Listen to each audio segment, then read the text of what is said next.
Hello and welcome to Community Report. I am Dari Ido. Relevant state agencies in Lagos continue to enforce key flood management strategies and right-of-way policies that govern land use around canals and other water bodies, including Lagoon and the Atlantic Ocean. Lagos produces an equivalent of roughly 490 trailer loads of waste daily, with each Lagosian generating an average of 1.2 kg per day. A figure expected to rise to 1.4 kg in the next 15 years. How is this waste managed? Where do they go? In this episode of this program, we take a closer look at the current situation and efforts by individuals and government to keep the state safe at all times.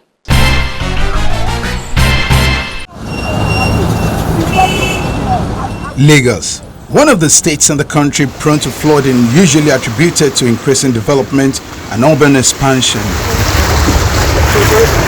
encroachment on natural water channels, unregulated land reclamation and poor drainage systems. The whole place is flooded. The state faces a relentless battle against rising waters. Every rainy season, the fights to keep its streets dry and its citizens safe become even more pressing. But beyond the chaos, what efforts are in place to mitigate against flooding in places like Okokomaiko, Isheri, Ikeja, Ipaja-Ayobo, Apapa, Shomolu, Surulere, and other areas prone to flooding? Sweepers, scavengers, and others are playing their parts, but a lot more needs to be done.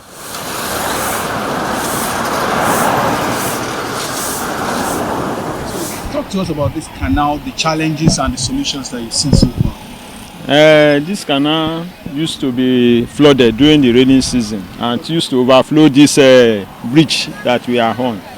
So what we need is for government to come and help us to clear it off, because I noticed that the other side have been clear up to the Lagos-Apapa Express Road. So we would equally like this place to be clear so that the flood can go easily. Then the other thing is we have been hearing that they are going to renovate this culverts. So we want them to make it before the rain comes, so that when they raise it up, the water can go underneath freely.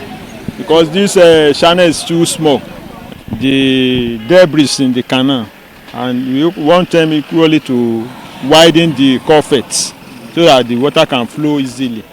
We want them to clear all these debris so that the flood will not be affecting the neighborhood people. So has there been any incident, either deadly or dangerous incident, that you have experienced in this neighborhood in the past before now? Yeah, this canal, when it's overflow here, it used to carry people that want to force them across it during the rainy season. All these places that we stay, the water used to rise up to the hip level. So anybody that doesn't have patience, like one bike man last about 3 or 4 years ago, he tried to manipulate through the water and the flood carried him. He died then.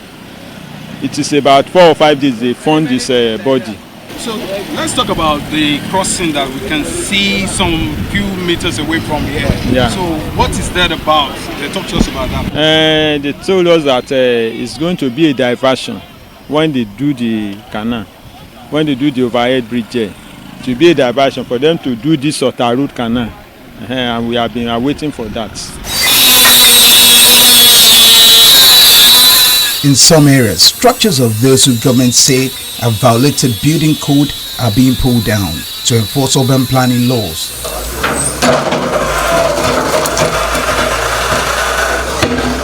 The state insists that the decisions are tough but necessary.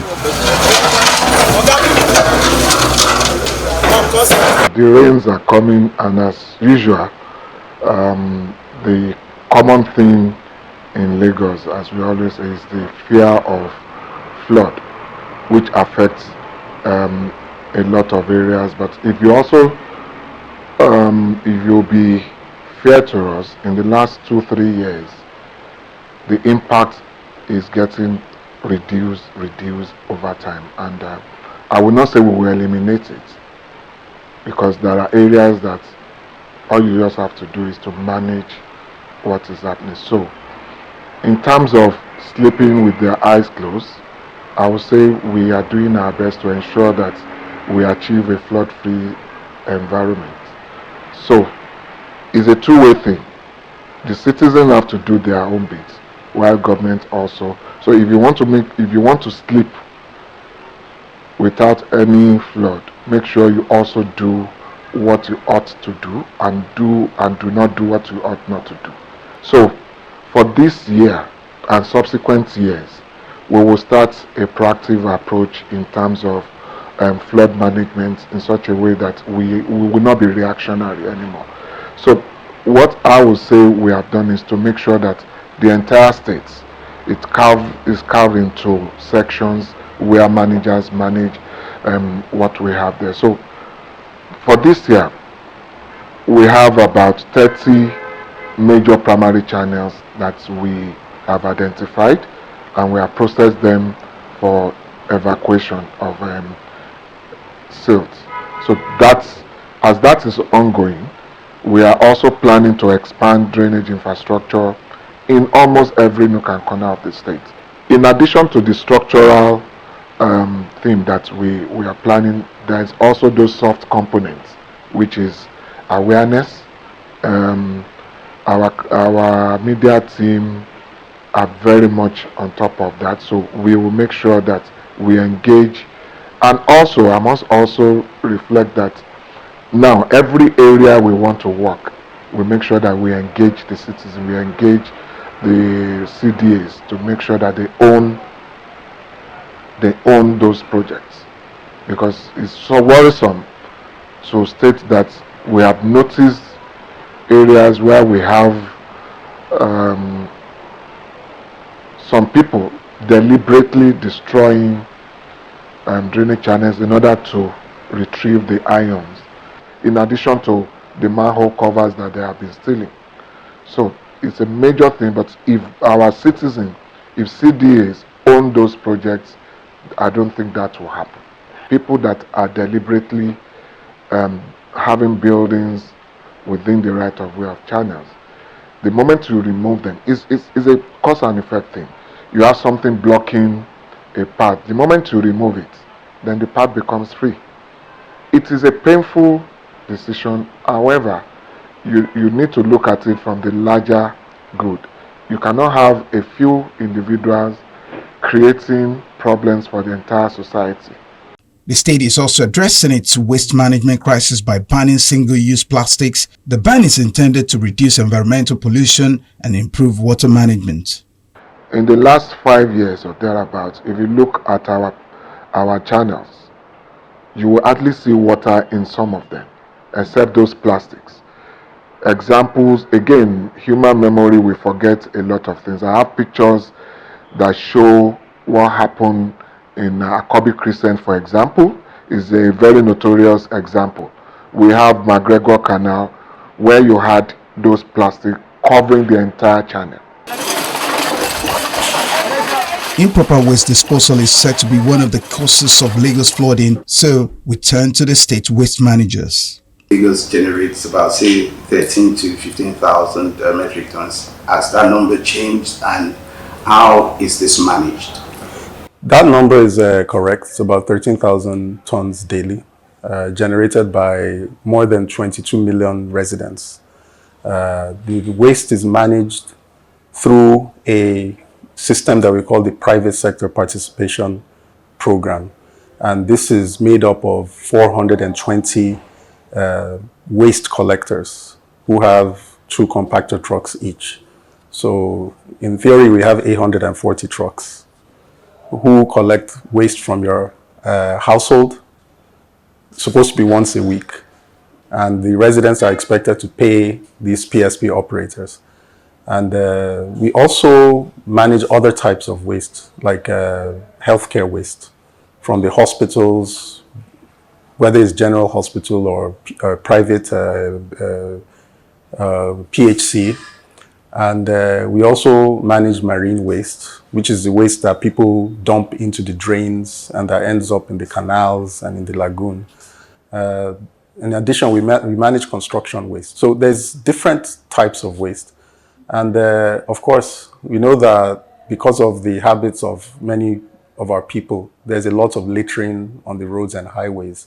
And so for this, we have 15,000 street sweepers in the bright orange reflective jumpsuits who sweep 954 routes statewide. If you look at it, Lagos State is actually a big case study for a lot of states in the country because of the terrains, you have the waterways and also the highways and all that. So how difficult is your job? It's difficult because of the population. You know, like I said, we have 22 million, but you know it's rapidly growing. And so you also have a lot of that number. So many of them are unaccounted, living out in the open, under bridges, along the highway, conducting their business in places where they shouldn't be conducting their business. That's why in the last 1 year, the state government has signed memorandum of understanding with both international and local companies who will play a role in treating the waste, in reducing, reusing, and recycling as much as possible. So our plan is that the major dump sites, the two major dump sites, Olushosun at Ojota and Solustri at Igondo, will be shut down and decommissioned in the next 18 months. Will be replaced with transfer loading stations.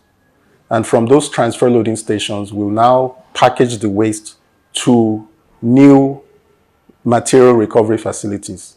Through partnerships with Recyclers Plastic, once a menace now fuels an imagined recycling sector that provides job and keeps the city cleaner. Lagos, a state with more than 20 million people, produces about 13 to 15,000 metric tons of waste daily.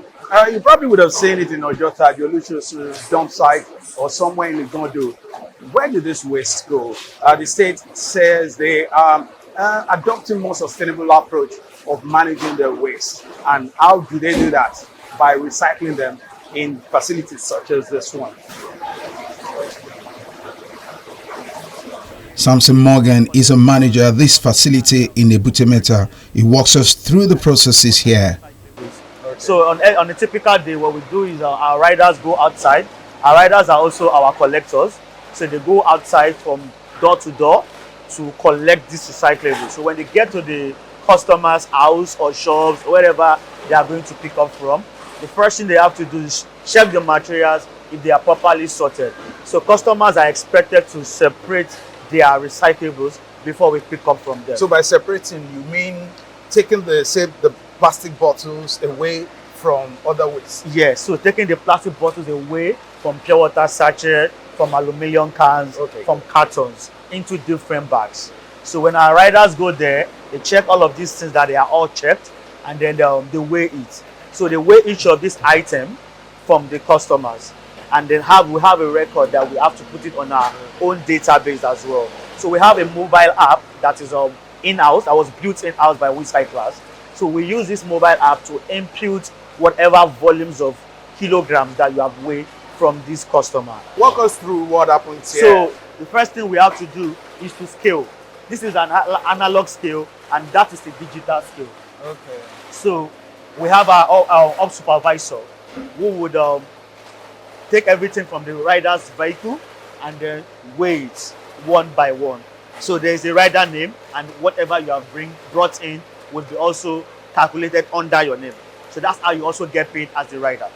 So we can use the analog scale, we can also use digital scale. Okay. This digital scale is a 5,000 kilogram capacity scale. So anything like below 5,000 kilogram, you can weigh it. Okay. Anything above 5,000 kilograms cannot weigh it. So you take it to the... Yeah. Okay. So after scaling and taking records of the scale, then we pour everything down here.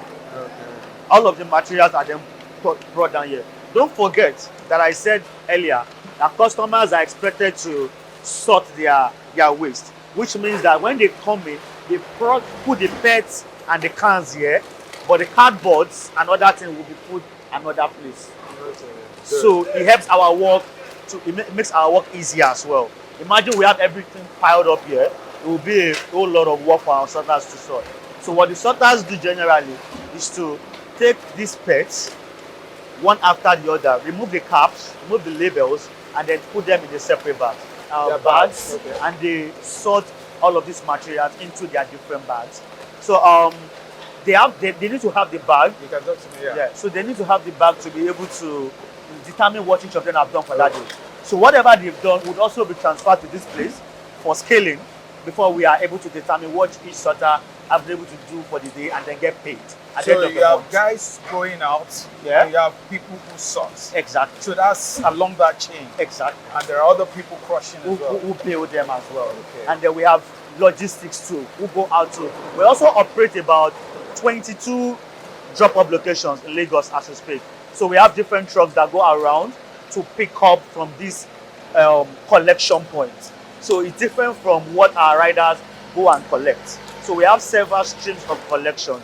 We have the drop-off collection, we have riders go out, we have people who bring them here, and we also have franchises. So there's something I've also been seeing in Lagos quite often these days. We see people moving solo, either carrying a big sack and picking PET bottles here and there. Are they also part of the chain, or they are just collecting for other purposes? They are also part of the chain, but I would say that it's in an informal way. Okay. Yeah, so they are an integral part of the system as well, because they are the bigger guys who give us the bigger volumes. So when you see them, they can go from here to Costain to everywhere to get this material. They have the energy, they have the commitment to do it. But in an informal way, at the same time, they also help us get what we need in a larger quantity. So I would say that in a way, they are part of the system. And we have been working with different, with FPA to kind of make them much more formal in the sector, whereby we have them registered on our platform. But it's quite difficult. Okay, so after the sorting and then the weigh, then where else? So everything will be, this is the baling area. What we do here specifically is we bale, we compress. We compress by different colors as well. We are not going to mix any color together. So as it is coming, we have to build them as it is coming. So from here, it has to be properly sorted so that it does not mess up from here. So if you look at everything that is being in that is in that machine, they are all clear and blue. So if I want to do another color, I have to finish up with that one first and then put another color into it.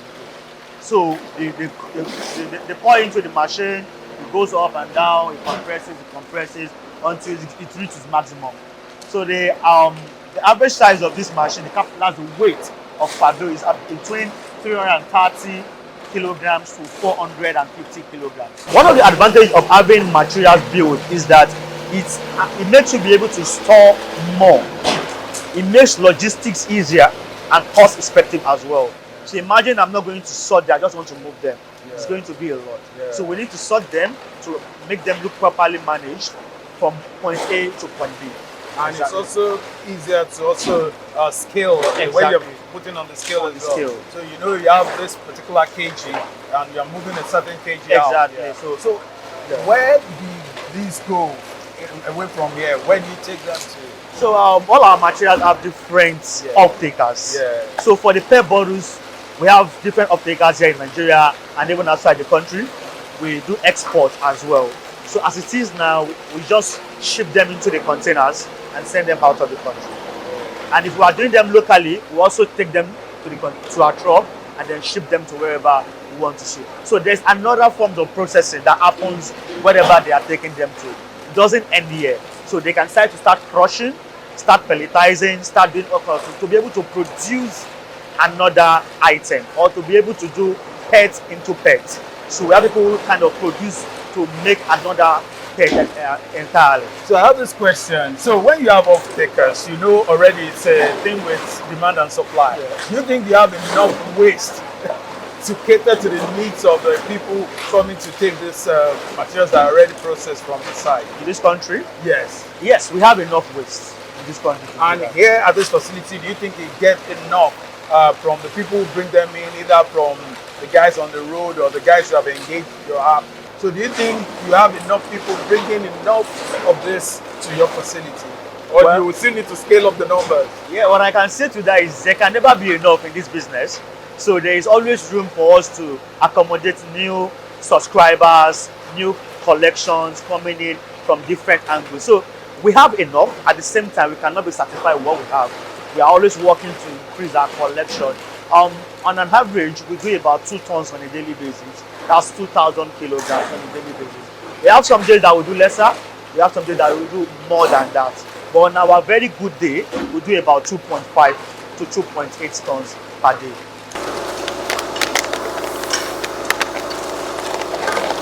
Muslimot is one of the many grassroots men and women working in the background to keep these PET bottles away from drainages.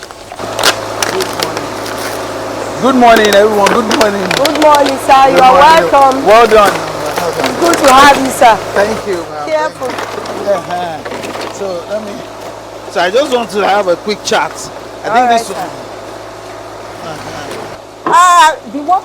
The thing is that we normally put it down like this, the way you can see it. Then we start sorting it color by color. This is clear and blue. We call this clear because this one is lighter than this. So we call this one clear and we call this one blue. So we have black, we have green, we have some things we call others. It's harder than this one. So we sort it separately. And the cover as well, we sort it separately. That's what we do for it. In 2017, my son was in school. He needed money very badly. So I was eager to find a job, anything I could do to support the boy. So there was one of my friends that introduced me to this job. Since then, I've been working for this sector. So, how has it been since then? How has it been since then? Oh, it was lovely. I love work. What exactly do you love about this job? It's just that it's as if I'm trying to make my country better. Because for someone to go out there and pick those things I used to disfigure the road, the drainages, to pick it and make it useful, it's a good thing to me. Out of what you people think, there's nothing. When you when you try to know what is there, you will know that there is a lot that you can never imagine it should be there. And I can see that you are doing this with a lot of pride. You seem to be Yes, happy. I am. Because through this job, my son is graduated, thank God for that. And I was able to take care of my old mother. So happy. It's just like doing other work. So there's no difference. To me, there's no difference between you going to the offices and come here watching. It's the same thing. Absolutely. I believe that. After consumers deposit plastics into recycling bins, collectors pick them up and consolidate the materials. Some collectors are government entities, others are private industry paid by fees, and there are those who collect materials informally outside typical regulated entities. Regardless, wider collection of plastics is essential to create a circular economy. This is a metal. How far do you drive? Then what kind of vehicle do you drive? I drive a minivan. I go from Metal to Sabu, Ijora, Badia, Ampoko, even Orile. I get to Orile too. I did. Some of customers called me, come on Monday to come and park the market. Some will call me on Sunday, even on Friday after we close here. They won't even call me on Saturday, should come out. I will tell them till Monday. We have the arrangement. Monday, we have which will go on Monday, which will go on Tuesday, and which will go on Wednesday, Thursday, and Friday. So when did you start doing this work? It's more than 9 years. Are you serious? Yes. So how did you get into this job? How did you know that, okay, I'm going to be collecting this? No, since when I finished my working, I get hard working. I'm doing a mechanic engineer. I just as I finish school, I don't have any job to do. I just sit down for house. I just even find another way to have money so that I can eat. My friend carry me come so that I can come and do the cycling. I start with bicycle. I drive bicycles. We use bicycle before. Bicycle or motorcycle? Yes, bicycle. Oh, really? Yes. We use bicycle. Later, it's now use Mawa, all this napep. Okay. So yeah, now, alhamdulillah, they still give me many vans so that So the minivan is, if there's an upgrade, it's a better option for you compared to the bicycle and all of that. Yes. What do you like about it? Yeah, I love recycling because they, most of, especially my area, my community is too dirty. But since when we start recycling, I see it more because if you there for party self, there are most people just pack the plastic, pack this nylon of pure water, plus the can mud with all these things wey dey inside gutter sef. They even pack Tetra pack, styrofoam. They pack everything, and our community now is better. The battle against flooding is far from over. One cleared canal, one recycled bottle, and by taking down one obstruction at a time, the state and its people are seeking to build a stronger city against the tides of nature.